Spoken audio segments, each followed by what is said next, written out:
See construction work being done on top of a massive building. Two men are talking about some delays. The one that's frustrated with the situation is the boss, John. Moments later, he's driving his car, listening to the radio about an interstellar comet that will fly by close to Earth. He arrives at a suburban neighborhood and walks up to a house, reluctant to go in. He enters a room where a woman is seen on a treadmill. That's Ally, his wife. They have an awkward conversation surrounding their child, Nathan, and his upcoming birthday party. The son arrives and is excited to see him. They go to his room and talk about a drawing he made of the coming comet, named Clark. As they're laying on the bed, it's revealed that the boy is a diabetic. They talk about John's separation from his mom. Later, the three of them are in a living room listening to the news about the comet. The interstellar body is moving fast toward Earth and is made up of many pieces of ice trailing behind him. That night, he's seen moving back in the house, taking a guest room. The next morning, the dad is listening to the news about the comet again. They're saying that pieces of the comet will fall on Earth, but that there's no reason to worry. While he's cleaning the grill for the upcoming party, Ally walks in and tells him that he needs to go to the store to pick up a few things. He takes his son with him, and while still at the parking lot, everyone is looking up at the sky. They see the comet approaching. Inside the store, as they are shopping, John gets a presidential alert on his phone and then an automated call. No one else in the store is getting the same alert. He is informed that him, along with his wife and his son, are chosen for emergency shelter relocation. The same alert is shown in the house TV, but Ally doesn't see it. John quickly leaves the store with his son. As they're driving home, he sees military vehicles and planes going the other way. When they arrive home, the people have already gathered for the party. John goes to talk to Ally in the kitchen and asks her if she got the same alert. She dismisses him, thinking it's just a test, but he tells her about the military he saw on the way, suspicious about what's happening with the comet. Both of them come back to the living room, where everyone is watching the news, expecting to see a part of the comet hitting the Atlantic Ocean. No one is worried as an image of the fragment is shown on the TV screen, and the kids start counting down. When they reach to one, waiting to see the splash in the ocean, nothing happens for a moment. There's a little earthquake and John walks out of the house. He sees a flock of birds flying away, when suddenly a massive shockwave hits him over, felt inside the house as well. He comes back in and everyone is stared, still listening to the news. The newscaster announces that the piece has impacted a city in Florida with a shockwave that was felt for thousands of miles. The city was completely destroyed. As an orbital shot of the comet hitting is being shown on the news, the people wonder if more pieces will hit the planet. John gets another presidential alert. The call plays on both his phone and the TV, so everyone can see what the message says. None of the others are getting the same message, which states that John can't take anyone else to the shelter, except his family. He gets a security code to enter the plane on his phone. The others leave in a panic. John and Ally are packing, worried if they'll have enough insulin for the boy. The child asks about his grandpa. Ally is preparing food and listening to the terrifying news, as John goes to get Nathan, who says that the sky is on fire. Pulling out of the driveway, they see that none of their friends got the same call. One of them tells the family that the news is reporting that a huge piece of the comet, Cold Planet Killer, will hit the Earth in 2 days. As they are leaving, another neighbor runs to them, begging to take their daughter. John refuses and they drive off, arguing in the car that even if they did take her, she might have been turned away at the airbase. Later, as they are driving, people are seen already looting the stores. Suddenly, they drive up to a massive traffic jam on the highway and John goes the other way, taking a side road. They're listening to the news on the radio, saying that there have been more impacts than others are expected, which might take out entire cities or even cause an extinction-level event. They arrive at the airbase, being guarded by the military. People are gathered around the doors because they're not being allowed in. The family pushes through the crowd and is allowed entrance with the barcode they received. Once inside, they are given wristbands for personal identification and are told to move all their things into one smaller bag. Suddenly, they realize the insulin for Nathan is gone and John goes to take it from the car. Ally goes to tell the soldiers about her husband, but tells them about the boy's diabetes and causes a problem.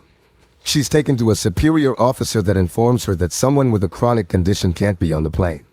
Ally tries to reason with her, but she gets turned down. She and her son get escorted out of the base. Meanwhile, John comes back and is headed toward the planes looking for them, unaware of what is happening. John boards one of the planes that's about to take off and tries to reach Ally, but can't. One of the passengers there sees the insulin and tells him about the rules regarding chronic illnesses. John panics and asks to leave the plane.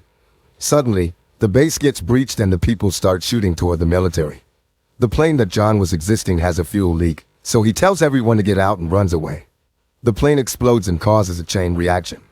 John finds out about his family being rejected, as the two of them are already back at the car. Nathan is already low on insulin. The chaos in front of the base continues, so John takes a while to get back at the car too. Once there, he finds a message from Ally that she's taking Nathan to her dad's place, so John goes after them. On the road there, Ally and the boy get to a pharmacy. She checks his blood sugar and they go to find insulin for him. Suddenly a gang walks inside and starts shooting, killing people all around. They manage to escape and get into a car with some people that will take them part of the way to her dad's. The couple Ally is riding with start acting strangely very fast.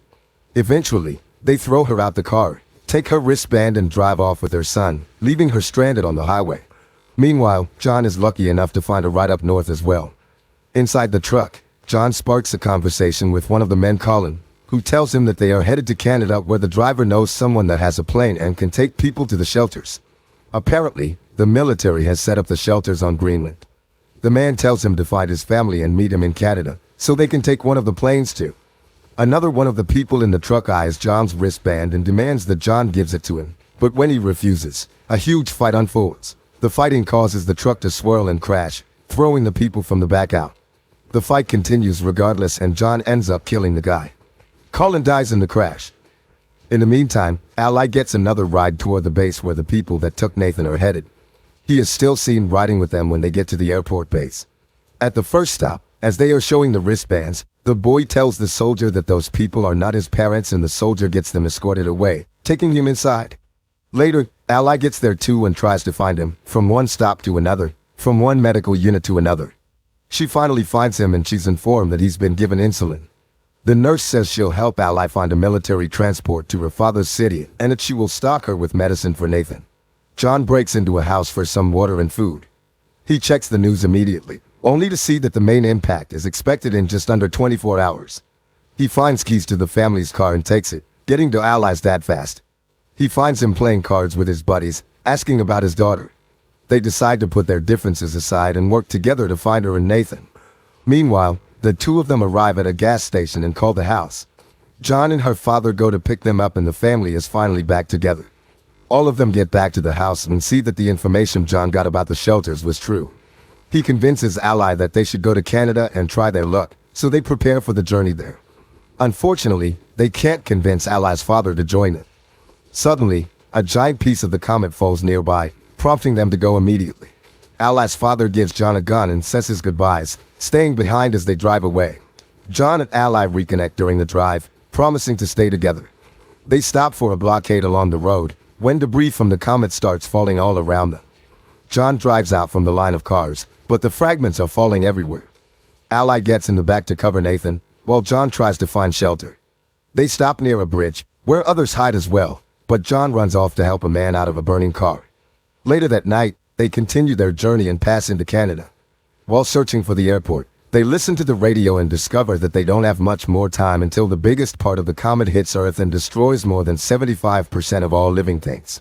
As they drive, they see one plane getting air and another almost taking off, so they chase after the second one.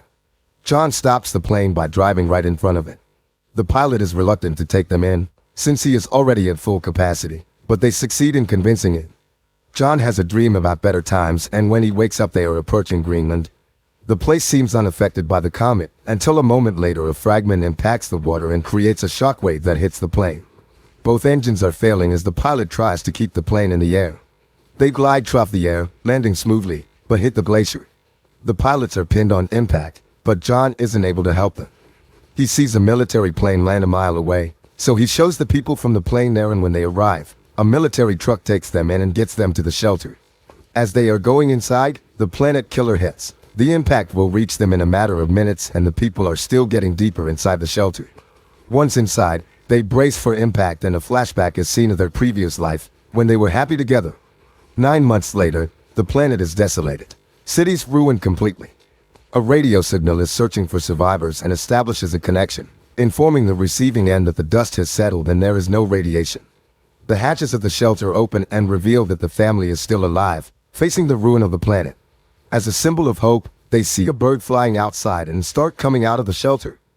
As the Earth is seen from space, radio signals communicate from all around the globe. There are people still alive everywhere on the planet. Make sure to subscribe and turn on notifications so you can watch more videos like this. Thanks for watching.